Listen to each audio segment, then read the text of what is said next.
What's up, everybody? My name is Dana Harris with Young Gurus Math Tutoring, and I'm back again to drop some more math jewels. In this video, I'm going to talk a little bit about set theory, just the basics of set theory. I'm going to show you the symbols that are used in set theory, and then we're going to talk about working with a few sets. Let's get right into the information. So, set theory is something that it's in different levels of mathematics. Nowadays, they switch and put different topics together. So let's first of all talk about what a set is, okay? So in order to do set theory, we have to know what a set is, all right? Let's switch up this marker real quick because it's not writing correctly.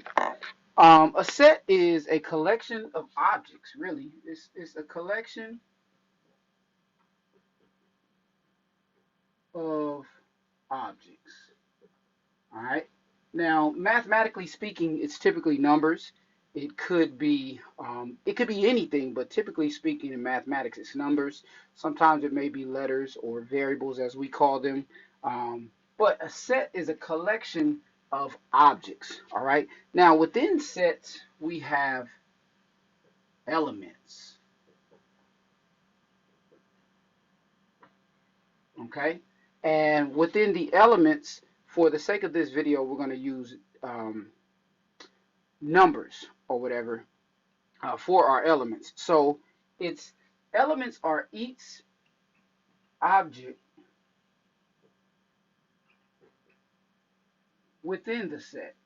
Okay, within the set. Okay, so we have elements that are within the set. Okay, and you'll see an example of these in just a second.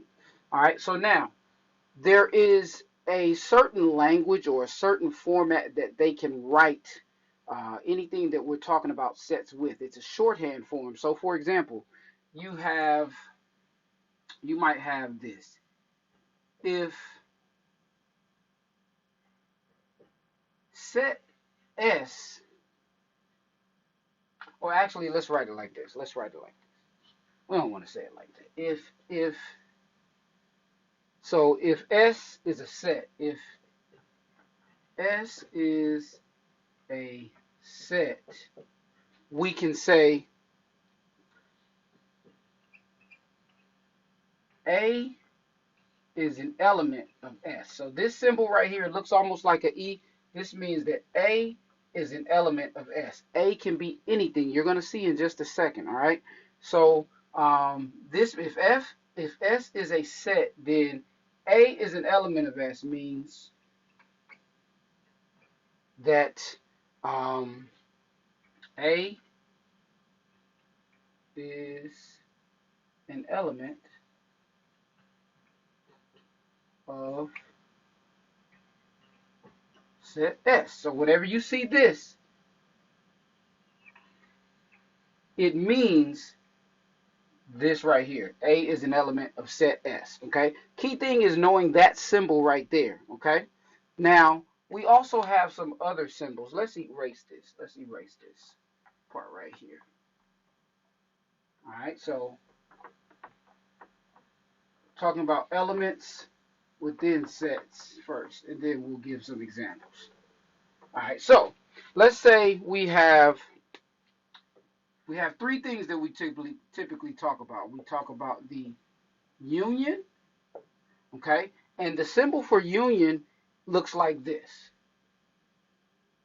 We can say, let's say we're using set S and T. So the symbol for union is just a U, okay? The symbol for intersection looks like this.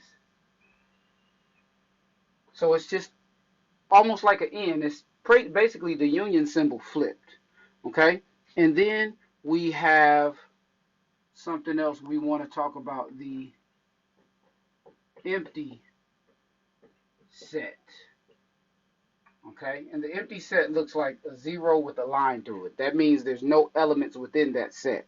Okay, and you can have a set that is the empty set. Okay, so let's look at some examples. So we talked about union, we talked about intersection, and we talked about what an empty set looks like. Okay, so union is when we combine things.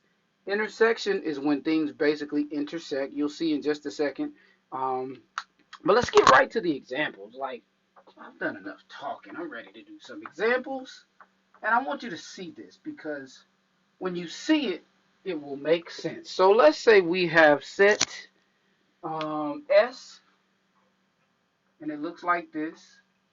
And set S has the elements 1, 2, 3, 4, and 5.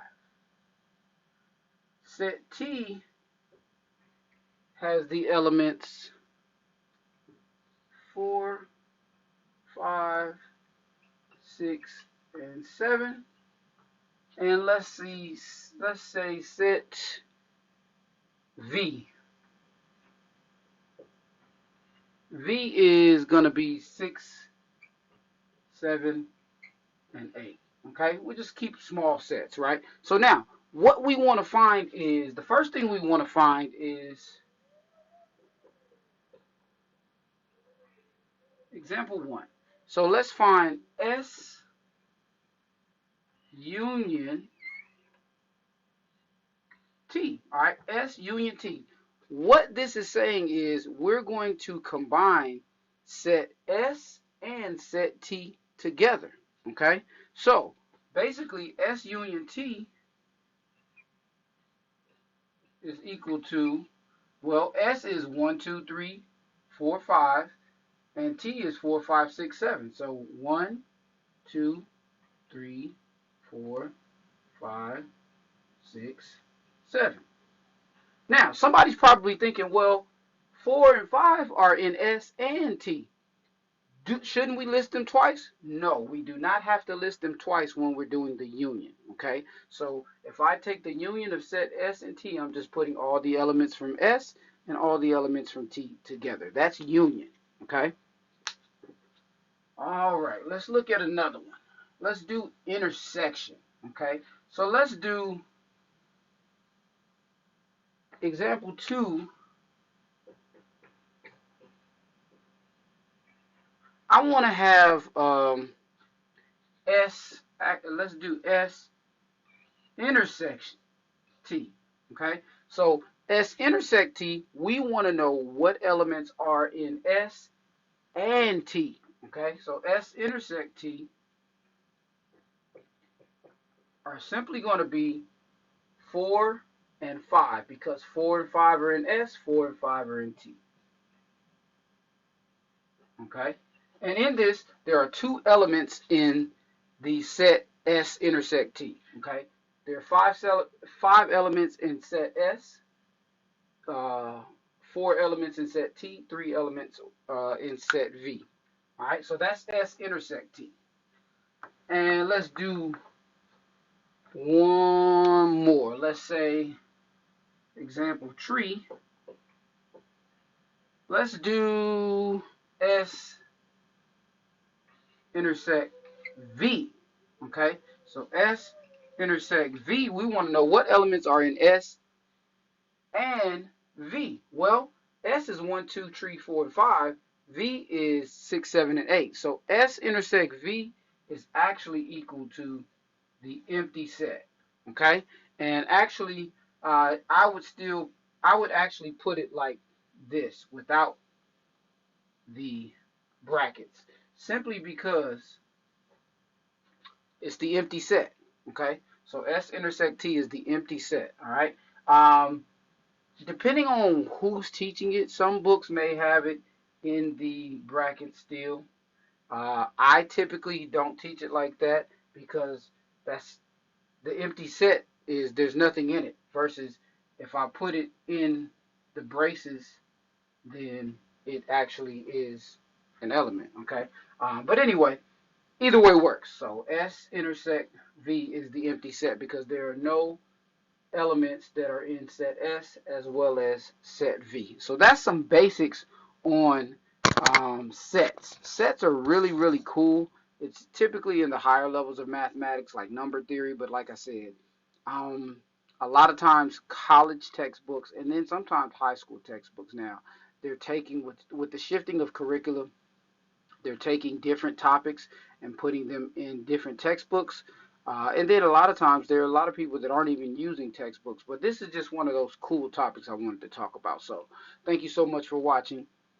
Remember, follow me on IG, Young Gurus _Math Tutoring, as well as on Facebook, Young Gurus Math Tutoring. Thank you so much for watching. I appreciate every last one of you. Like, subscribe, share the video. Please share this, share this, share this. All right? Remember, I've got the solution to your math problems. I hope y'all can see that, the back of the shirt. I hope you can see it.